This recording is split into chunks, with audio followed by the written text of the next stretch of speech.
infrastructure situation. I do believe that without the proper ICT infrastructure deployment throughout Indonesia, as an enabler, the digital economy cannot reach its pace. So it's important to make sure that the ICT infrastructure being properly deployed throughout the nations.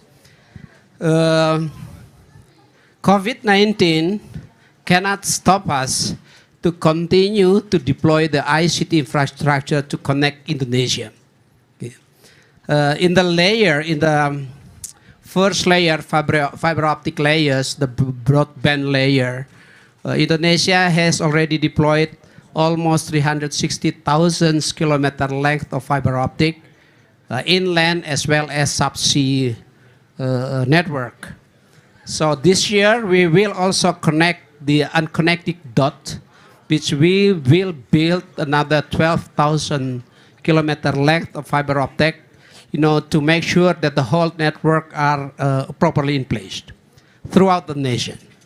So, and in the second layer, we continue to build the fiber links, microwave links, as well as the satellites.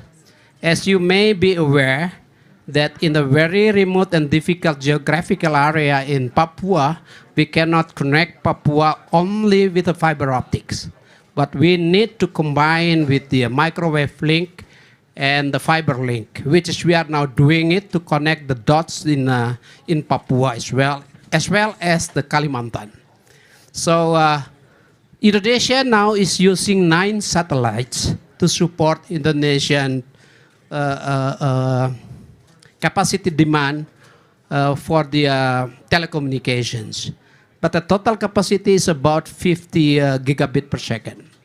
But at the same time, in our pipelines, we have already secured 2 high throughput satellites. The first one, Satria 1, which will be launched, will be put into orbit by the second quarter next year. And the hot standby satellites, also 150 gigabit per second, which will be even earlier launched to the orbit by the first quarter next year. We do hope by end of next year, there will be around 300 gigabit per second satellites to support the Indonesian demand for satellites. This satellite may also support the Southeast Asia satellite demand, if needed. We also already put in our pipelines the twin satellite, 2 times 150 gigabit per second, which in total will be 600 gigabit per second to support the satellite capacity for Indonesia. This is a huge investment by the government. This is to support the Indonesian public service, schools, government offices throughout the nations, the security and safety offices throughout the nations, as well as health facility, health center, throughout the nations. But this is a dedicated service, means that during the business hours that will be used by the government, but after business hours that could be used by the people, the local people, at no cost to them, because this has been paid by the government.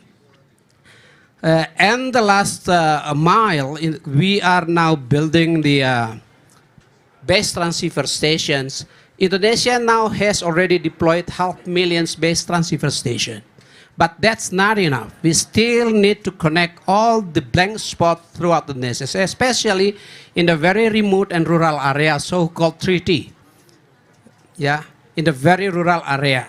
While at the same time, the telecommunication operator, also they are doing their parts to make sure that all the villages in the commercial area will be served by the 4G network. The 4G will be Indonesian backbone telecommunication network. Yeah. So we do hope by the end of this government period, the whole nations will be served by the 4G network, including the very remote area, by using the first layer, the backbones for the backbones, the middle miles, the satellites, as well as the base transceiver stations. At the end of this government period, Indonesia will be supported with this very comprehensive and sophisticated 4G network. So this may help all this downstream business, downstream of this digital economy. And I do hope that it will be, it will help, the downstream economy, digital economy, and the upstream ICT infrastructure that we are planning to do, and we are now doing it, as well as we will do also the downstream ICT infrastructure. The downstream ICT infrastructure, including the national data centers to support the cloud-based electronic governments. We will bid for integrated national data center. This is a tier 4 global standard in Jakarta. The first one is now, the groundbreaking will be done by mid of this year. And the second one will be in Batam. The third one in Labuan Bajo in the southern part of Indonesia, as well as in the new capital city in Balikpapan or in IKN. IKN is the new Indonesian capital city, which is now planned to be built. This will help Indonesia to support the one data policy, to make it possible for data-driven policy making. So this is what we are trying to do in Indonesia to support the digital infrastructure upstream as well as the downstream. This is my job, together with the operator cellular, and I do believe we will fulfill it. Now it depends on you how to use it. But in Indonesia also, we need to have not only the ICT infrastructure, but we need to make sure that the digital talent also meet the demand. The demand of the digital talent is very huge. Last year, we do the training for the basic digital skills for 12.5 million of Indonesians in 1 year. And at the same time, we are preparing Indonesian talent, for the intermediate digital skills. This year, we will do is around 200,000 millennials, to support this 9 million Indonesian. We need the 9 million digital intermediate talents for the next 15 years. Means that each year we need to make sure to have 600,000 intermediate digital skills, which is not easy. Government only support for 200 or 1/3 of it, 200,000, and I do hope that the ecosystem also will join us to make sure that intermediate digital talent will be available in numbers and the quality, in numbers and their capacity. So these are joint effort with these global technology companies, and I am also still, would like to have all the ecosystem, including telecommunications operators, to join us to make sure that the intermediate skills will be available on time. And we also do, the training to support the digital policy making. This digital policy makings, not many, but it's about 500 seats for every year. This in cooperation with 8 top global universities like Oxford, MIT, Cambridge, LSE, and many others. Tsinghua University, National University of Singapore, to make sure that the digital policy makers will be available for government to support the government policies, as well as to support the startup founders, digital startup founders. That's what we are doing in Indonesia. As enabler, we prepared everything. We prepared the infrastructure. We prepared also support these talents. And of course, the regulations. We are in the process of finalizing many regulations that require to support the digital economy. And as you may be aware, that last year, 2021, Indonesia contribute about approximately 70 billion US dollars for the digital economy. That's 40% of the Southeast Asia digital economy. And it is projected double in 2025, and it could be reached up to 315 billion US dollars in 2030. And this is, I believe, this is a good market. And I invite everyone, all these investors, partners, to come to Indonesia and join us, enjoy this lucrative digital economy. Thank you. Thank you, Pak Joni. Now, I think you've done a great job in laying out what the environment is like, investing from the government's perspective, investing in the right infrastructure, investing in the right policies and the right kind of goals and objectives, and then also investing in the right kind of foundation for the talent of today and tomorrow. Now I want to go over to Andre and ask him to share a little bit more color in terms of, GoTo is one of the benefactors of this enabling environment. So can you explain a little bit more about how this digital infrastructure, how this digital talent, how the government's targets and so forth have helped GoTo become where it is today? And what about the merchants that are also part of GoTo's ecosystem, how they've benefited from this? Yeah, thank you. Hi, everyone. My name is Andre. I'm the CEO of GoTo Group. So I think, as Pak Joni mentioned, I think, a lot of this ecosystem thrive because everyone plays a big role in like collaborations and whatnot. And between governments, policy, starting with infrastructure, without telecommunication and network accessibility for everyone, getting into the digital economy is not possible. And for the last 3 to 5 years, the development of many accessibility connection has been one of a key enabler, so that anyone who has access to connectivity can actually be part of the ecosystem of digital. So that the job for technology companies like ourselves made much easier, and the users and also the stakeholders that we can actually target became so much larger very fast. Gojek itself and Tokopedia, we have actually gone through 99% of districts in Indonesia and provide services that is accessible to everyone. If it's not because of the infrastructure that Pak Joni and the team has been building, it wouldn't be possible. So that's number one. Number two is, I think a lot of the policies has progressed quite significantly in Indonesia as well, that is actually pro-digital. I think obviously during COVID, the acceleration has been much more tremendous, because obviously at that time, economic opportunity for a lot of small, medium businesses and also users who needs to stay at home allows a lot of innovations to happen during that time, so that the acceleration of merchants going digital, users really equipping themselves with a lot of these digital use cases has been a very tremendous acceleration. So what we probably got in the first 5 years during COVID, last 2 years, the number got doubled very easily because of all of that. So it's actually a really good environment to actually make something that is not possible before to be accelerated.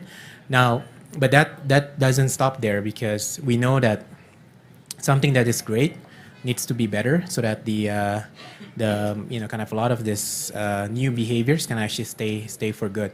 So I think a lot of the policies that government and also private sectors also help to actually accelerate is important, because connectivity is there, but to be able to ease a lot of the ecosystem, especially for small medium businesses to thrive, there's a lot of things needs to be built. Even from payments perspective, Bank of Indonesia is doing a lot of innovative solution to actually allow interoperability payments, seamless payments to be made through BI Fast, to be made interoperable, almost free of payment, so very cost efficient.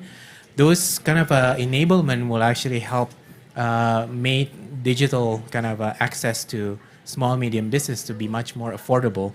And therefore, again, being a technology company that inheriting all of that is actually going to make a lot of the life for companies like ours to be easier, because you can then build the right innovations on top of it, and being able to kind of help all the businesses and ecosystem to thrive. Now, for GoTo, we experienced it in the last 2 years. We have more than 1 million merchants joining the Gojek and Tokopedia ecosystem during COVID, and we last year alone we contributed more than 3% of Indonesia's GDP went through our platform, and we're a marketplace. We don't sell our own goods, so everything goes back to small medium businesses, entrepreneurs, and whatnot. And I think what's also great during the very tough economic situation, we also see there's a lot of acceleration of first-time entrepreneurs coming on board. Maybe he or she was actually affected by COVID in their previous jobs. They started to become an entrepreneur. It could be in their house somewhere, and started like a food business, or like some e-commerce kind of item business and stuff.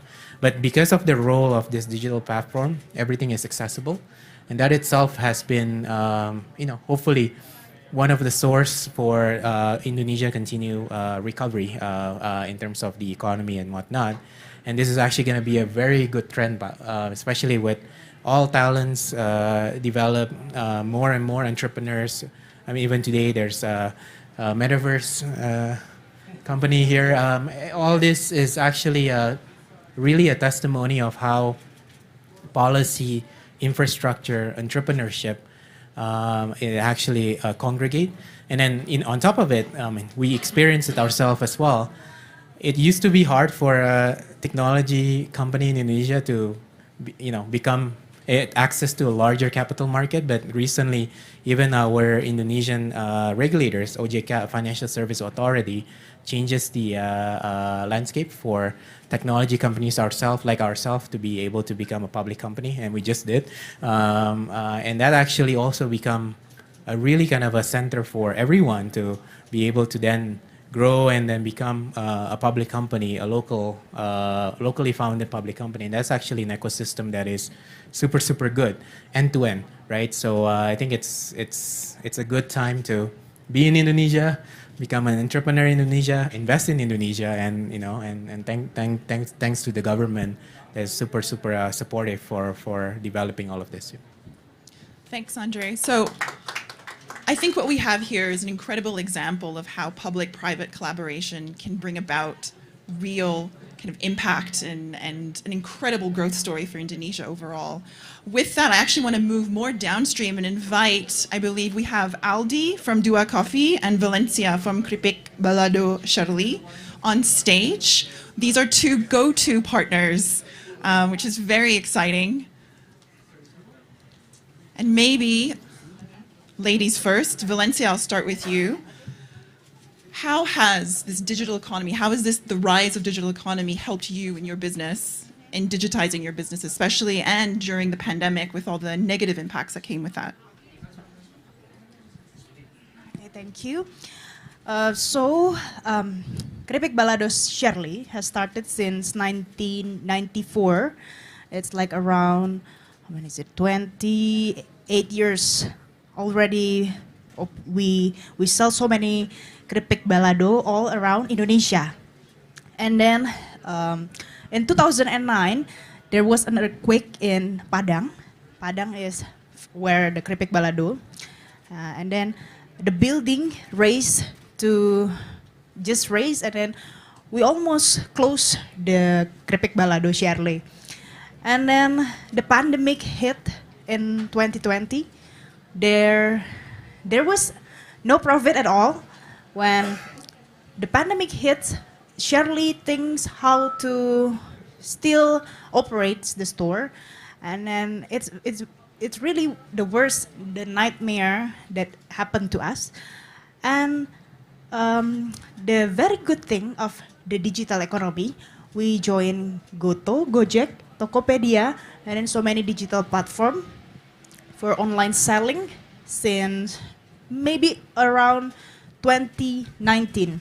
But the thing is, when the first time we started the online marketing, it's really hard for us to operate at the beginning. And then when we find the right strategy, we find the right resources to manage how to promote, to sell the things all around the internet, it increased the profit maybe like 30 until 50% before we use the online. Yeah, thank you, Mas Andre. Why we need to say thank you to Mas Andre? Because it's not only help Shirley and the family, because this is a family business, right? Shirley accommodates like 80 small and medium enterprises all around West Sumatra, and all the families really thankful to Mas Andre with GoTo and with Pak Joni, because we already have the digital tools. We do understand we can access the internet properly, not only in Padang as the capital city of the West Sumatra, but also in the rural area in West Sumatra. We can access the internet and we can sell the product, whatever it is. Yeah. Thanks, Valencia. That was incredibly inspiring. I'm going to hand it over now to Aldi with the same question. What about in Dua Coffee's context? Okay, Dua Coffee is actually started in 2016. We are actually, Mas Andre, we are actually the first 200 to use Mocha Post. So we've been trusting Mocha Post since 2016. And so coffee shop is actually a service type of, enterprise. And then when we actually don't have the digital platform until the pandemic time. And since 2020, when the pandemic hits, we all do digital, go digital. We have the Tokopedia store. We also have GoFood store. And then the good thing is that our sales is actually raised by 140% after we go digital. So thanks to the platform, it helped us survive the pandemic, and I can say that we are surviving the pandemic. We have more than 120 employees, and we don't lay over them during the pandemic. So thanks to the platform, Mas Andre. Look, I don't want it to be all rosy colored. I'm gonna come back to both of you with the question later about some of the challenges and I think some of the things that you'd like to highlight, especially considering the public and private sector leaders we have represented here. But to Pak Joni, now I want to hand it over to you. A quick question. Now you've heard from some of the merchants who have benefited from the digital economy and some of the regulations and policies and programs that your ministry has been put in place. What is your vision for the future for some more Indonesian merchants? And then what do you think other countries can learn from Indonesia's example? Okay, thank you. We are building and deploy this ICT network throughout the nations to bridge the digital divide, not without objective. I think that everyone knows that Indonesia has 64 million small medium enterprises. And Indonesian SMEs share 60% of the Indonesian GDP. So we have to make sure that the SMEs survive. My message to the platform is, please make sure to support the Indonesian product, Indonesian SMEs, and do the import substitutions. Every nations have to protect their own small medium enterprises, especially for Indonesia, which contribute 60% of the Indonesian GDP. So please, bear in mind and make sure to support the Indonesian SMEs. Second message is that the ICT deployment not only for e-commerce, but also I want to make sure that the fintech also develop well The edutech and the health tech also will be developed well in Indonesia. You know, so by having all this together, properly deployed and operate in Indonesia, I do believe that Indonesian economy will rise and rose, you know, and we all will benefit it from that. Thank you. Thanks so much, Pa. I believe we have a special guest in the audience. Is that correct? Naz? Yes, the famous YouTuber. Sorry, we're just walking around. That's all right, please. Indonesia. Welcome. Do you have any insights you'd like to share about Indonesia and the digital economy and opportunities?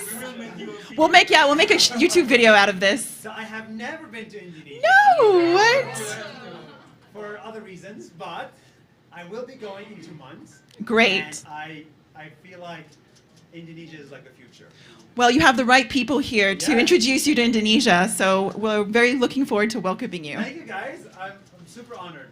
Thank This is you. incredible. All the entrepreneurship in Indonesia, all the G20, Bali, everything you guys are doing is incredible. So really an honor to be here. Thank you Thanks. guys. Thanks, Thank you so Naz. much. Thank you.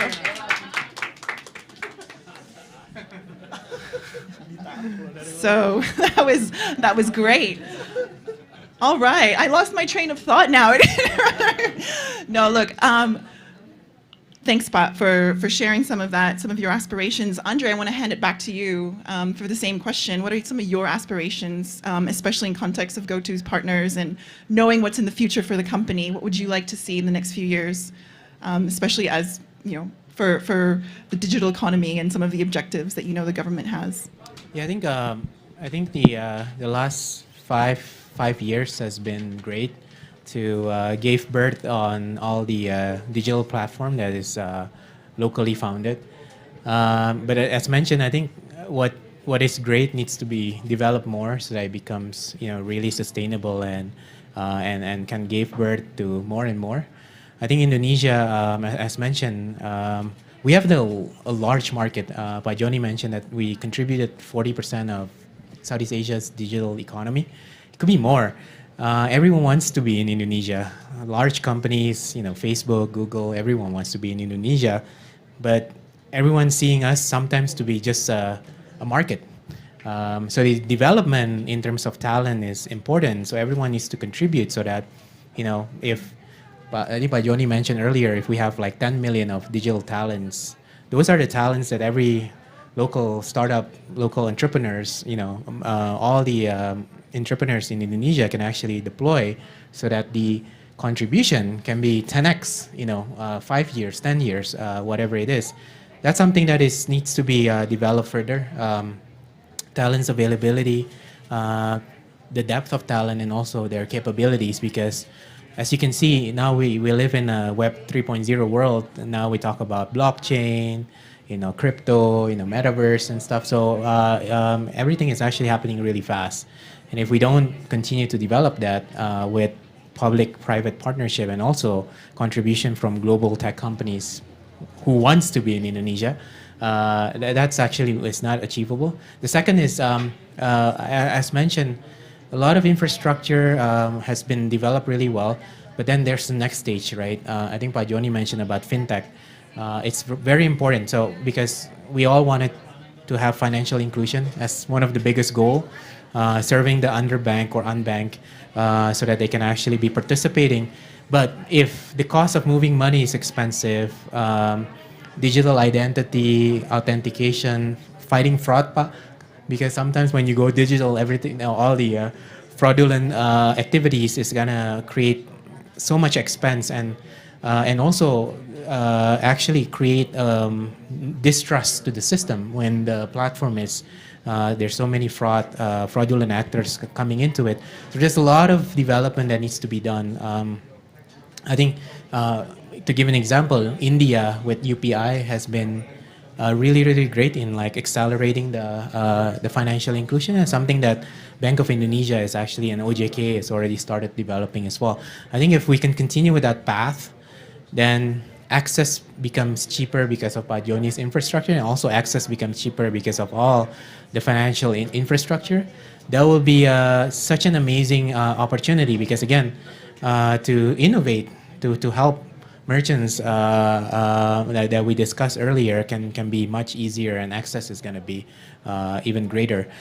So that's actually a great thing. So hopefully we can continue the path between public and private collaboration, and we can continue to be very focused in determining which one is important, policy, infrastructure, and also all the development. And therefore, in 2030, hopefully, not 40%, but maybe 60% of digital economy in Southeast Asia is contributed from Indonesia. So I think that is super possible.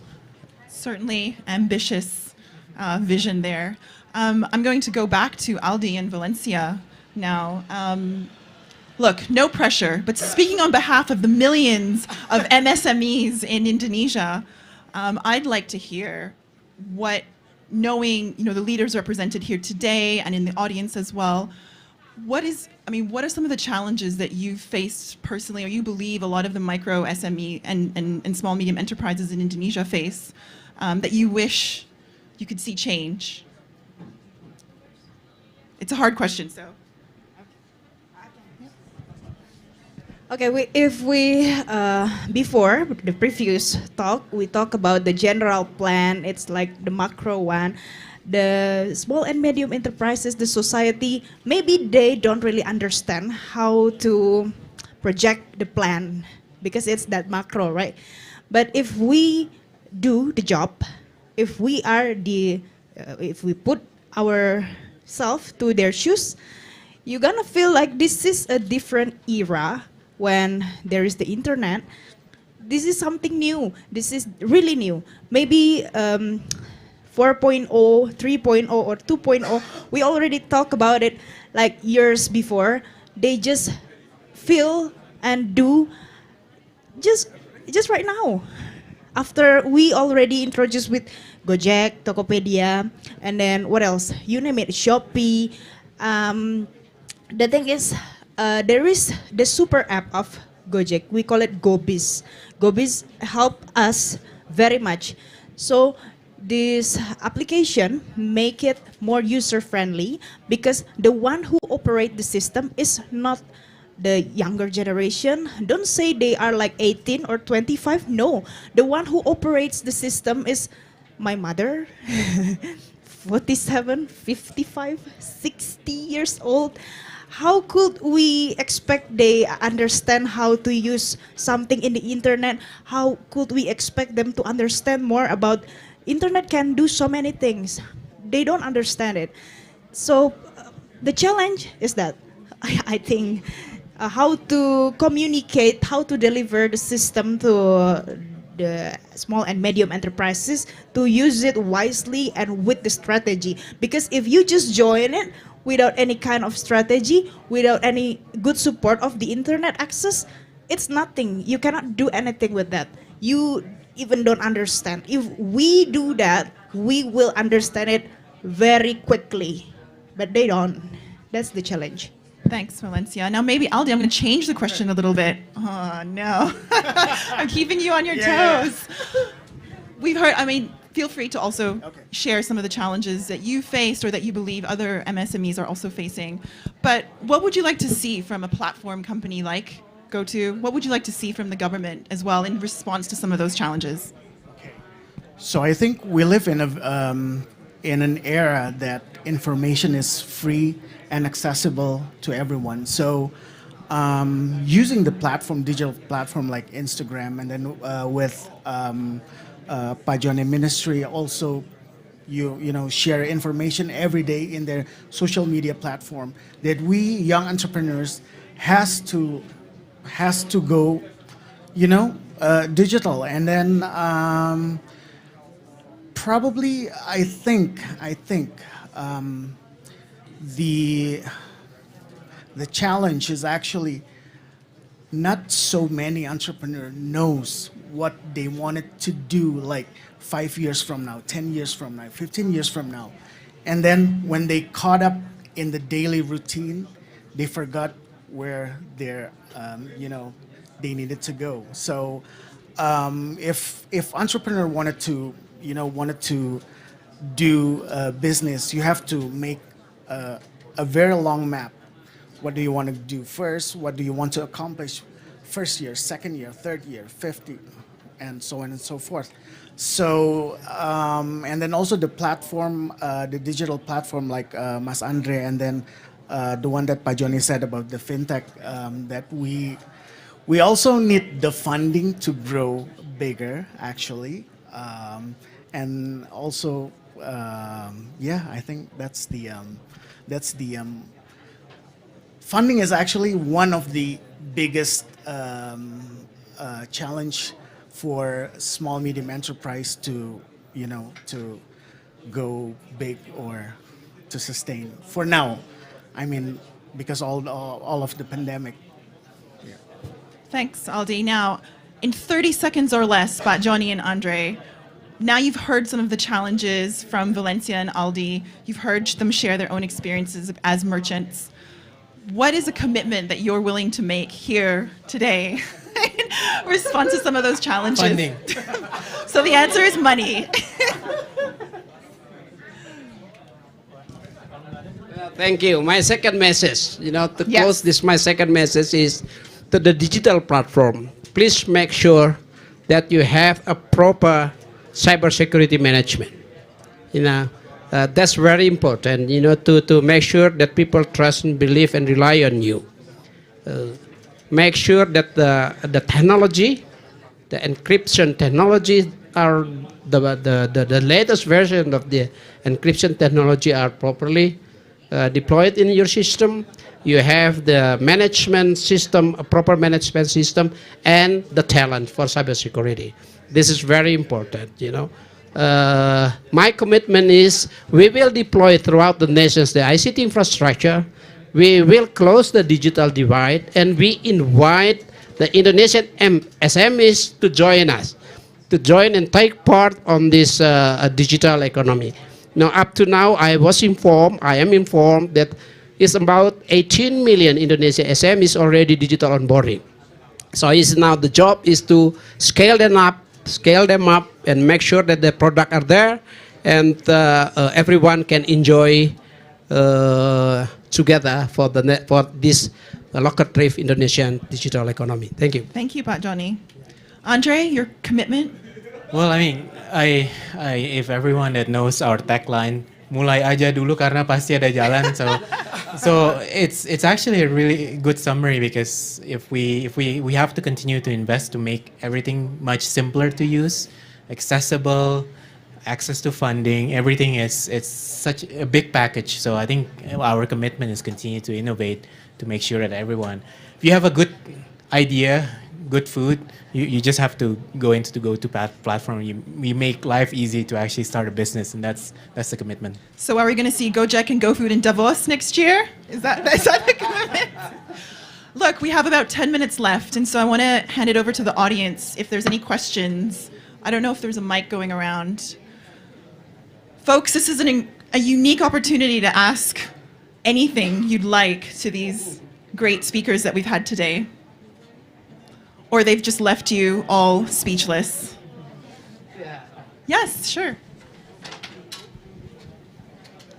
I think this is to Andre, just to get a little bit of like a view into what you're expanding into next. I mean, you said continue to innovate, but what does that actually mean for small businesses as well as the other infrastructure or enterprises that are supporting the platform? That's what we want to hear, yes.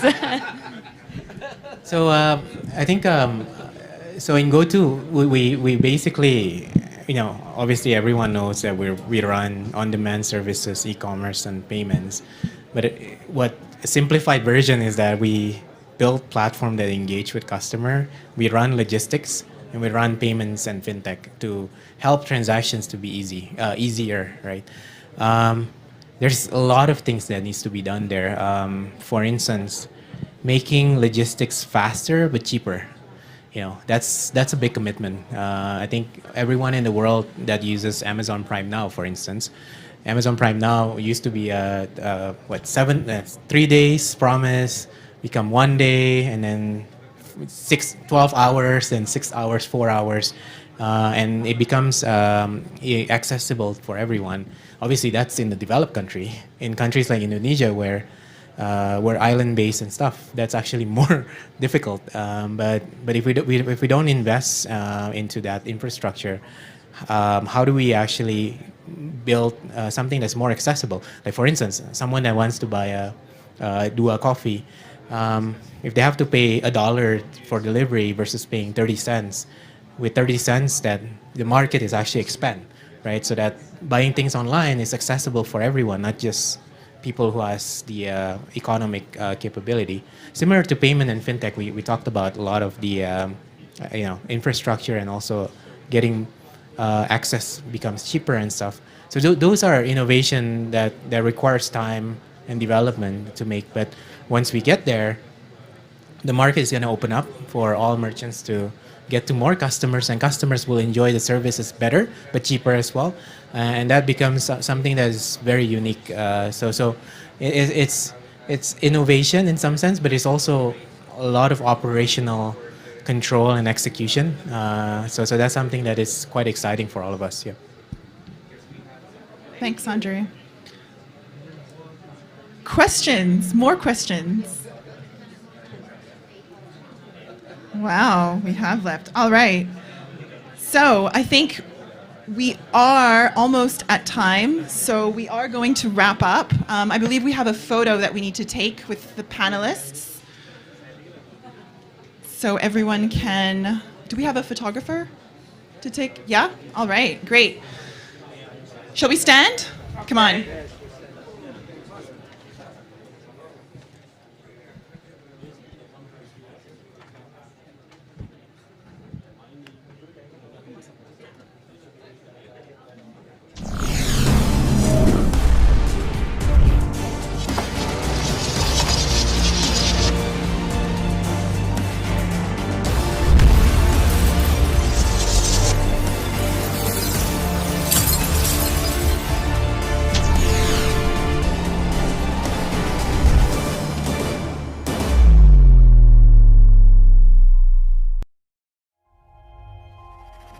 Tidak euforia yang berlebihan. Kita semuanya harus percepat proses vaksinasi ini dan tetap taat terhadap protokol kesehatan. Terutama memakai masker.